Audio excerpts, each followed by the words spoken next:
بسم اللہ الرحمن الرحیم۔ صحیح بخاری میں سیدہ فاطمہ رضی اللہ تعالی عنہ کے حوالے سے ایک حدیث ہمارے معاشرے میں بہت شہرت رکھتی ہے۔ حدیث تسبیحات فاطمہ رضی اللہ تعالیٰ عنہ۔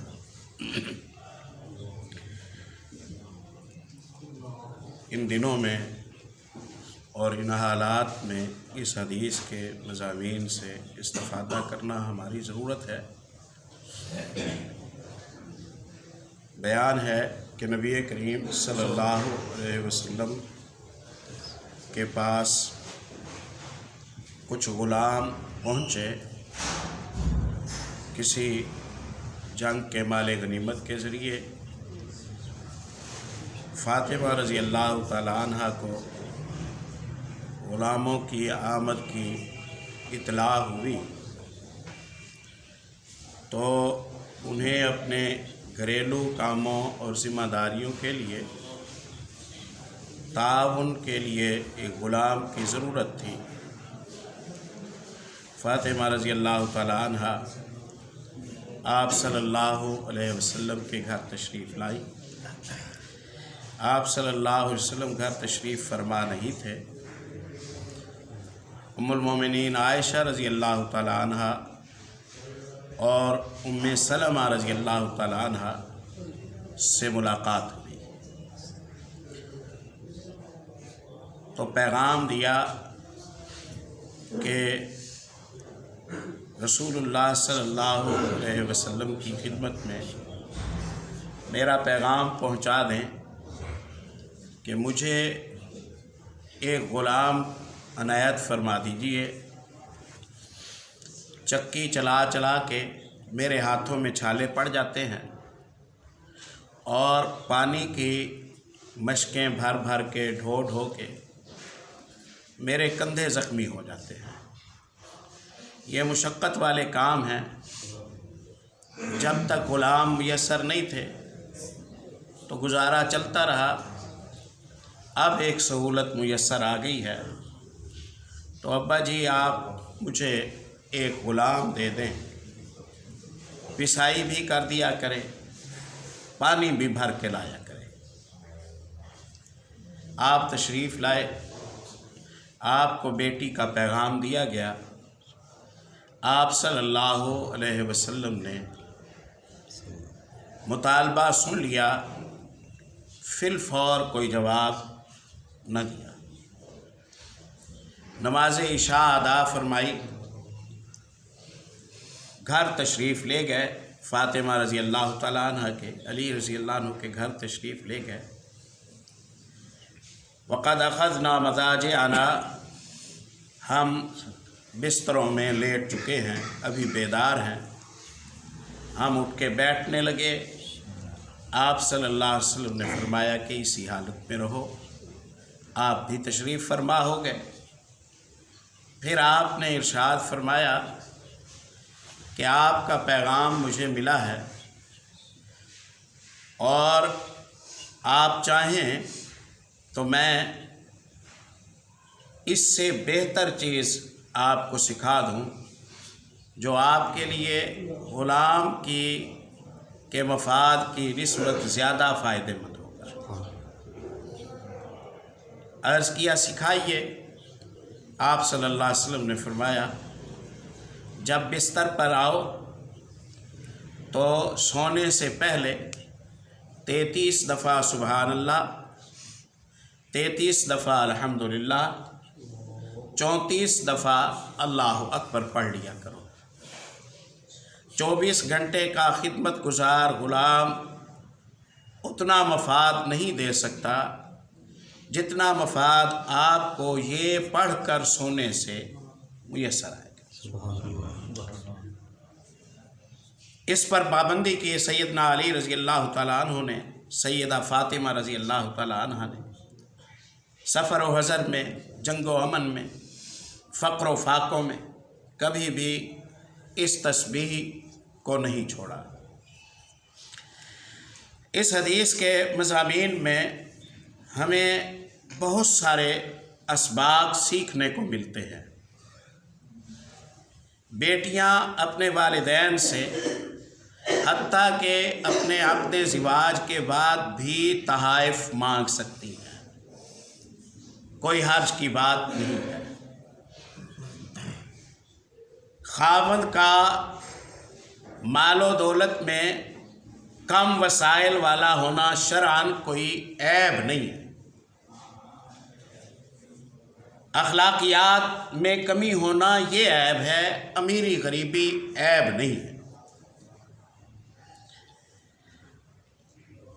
فاطمہ رضی اللہ تعالی عنہ کا ام المومنین عائشہ رضی اللہ تعالی عنہ اور باقی امہات المومنین کے ساتھ جو اعتماد، بھروسے، اپنائیت، محبت کا تعلق تھا وہ بھی اس سے اجاگر ہو گیا۔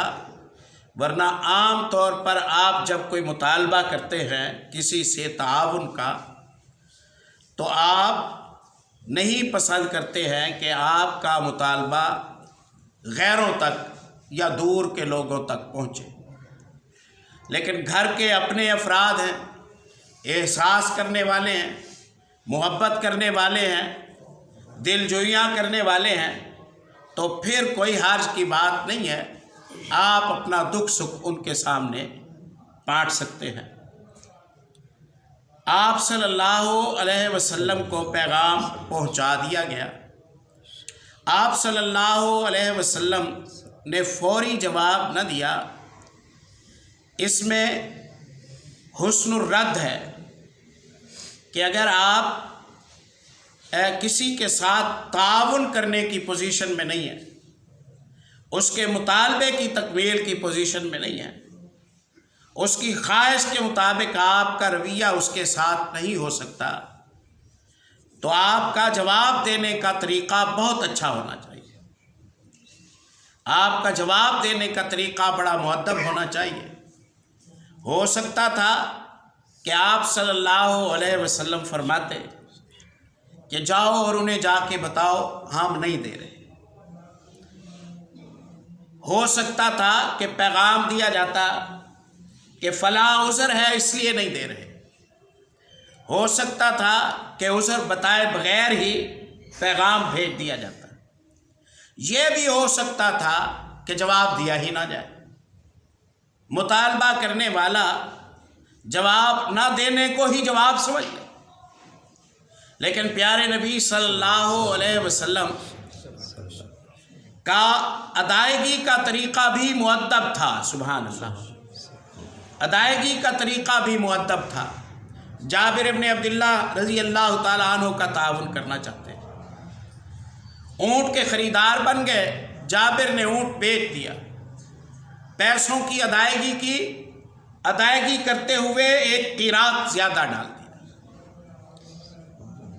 لوگوں کو یہی لگا کہ خریدا ہے تو پیسے دیے ہیں، تعاون کر دیا۔ جابر چلے گئے، واپس بلوایا، کہا میاں اس اونٹ کو ہم کیا کریں گے، یہ اونٹ ہماری طرف سے تحفے کے طور پر قبول کر لو۔ تحفہ لے گئے جابر رضی اللہ عنہ، تعاون ہوا لیکن بڑے مؤدب انداز سے ہوا، کسی قسم کی کوئی رسوائی کی صورت بھی نہیں بنی اور تعاون ہو گیا۔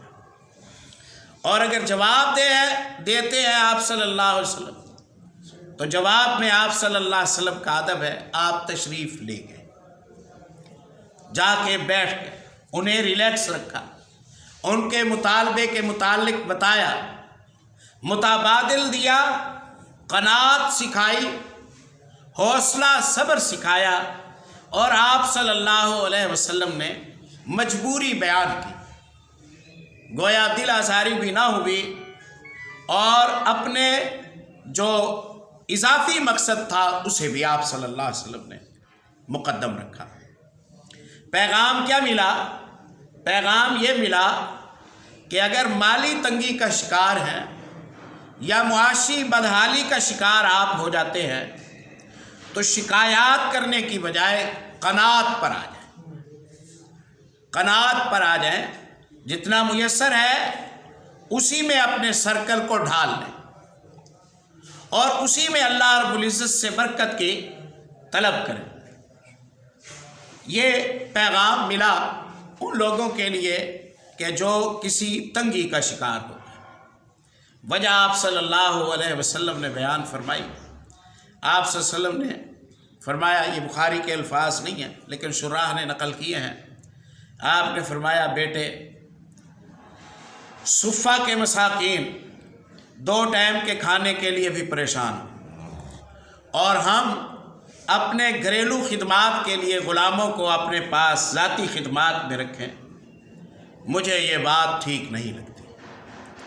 اگرچہ یہ اموال خمس میں سے ہے، ہماری املاک میں سے ہے، ہمارا ذاتی ہے، ہم اس کو استعمال کر سکتے ہیں، لیکن ہمارے ضمیر کی آواز یہ ہے کہ لوگوں کو 2 لقمے روٹی کے بھی نہ ملے اور ہمارے گھروں میں اضافی خدمت کے لیے نوکروں اور خادموں کی بھرمار ہو، تو بہتر یہ ہے کہ ہم بھی اپنے کام خود کریں اور مساکین کے لیے بھی لقمے کا بندوبست کر دیں۔ سبحان اللہ۔ میری مجبوری یہ ہے، آپ صلی اللہ علیہ وسلم نے فرمایا، میں اپنی ذاتی خدمت پر، آپ کی خدمت پر مقدم اس بات کو رکھتا ہوں کہ ان غلاموں کو بیچ دوں، ان کے ذریعے رقم حاصل کروں، اس رقم کے ذریعے راشن خریدوں، وہ راشن، وہ کھجوریں، وہ ستو، وہ دیگر ضروریات کی چیزیں، وہ صفہ والوں کے راشن پانی کے لیے میں چھوڑوں۔ 2 پیغام ہیں ان حالات کے حوالے سے جو بڑے بڑے پیغام ہیں۔ ایک پیغام کمزور، مفلوق الحال، مسکین اور فقیر کو قناعت، صبر اور حوصلے کا ہے، کفایت شعاری کا ہے، میانہ روی کا ہے، تکلفات سے بچنے کا ہے۔ دوسرا پیغام ایسے حالات میں صاحب ثروت آدمی کے لیے یہ ہے کہ اپنی سہولیات میں کچھ کمی کر دو، اپنے پروٹوکول میں کچھ کمی کر دو، اپنی نعمتوں میں کچھ کمی کر دو اور مساکین کو اس رزق میں شریک کر لو جو رزق اللہ رب العزت نے تمہیں میسر کیا ہے۔ اسی پر اکتفا ہے۔ اقول قولی ھذا استغفر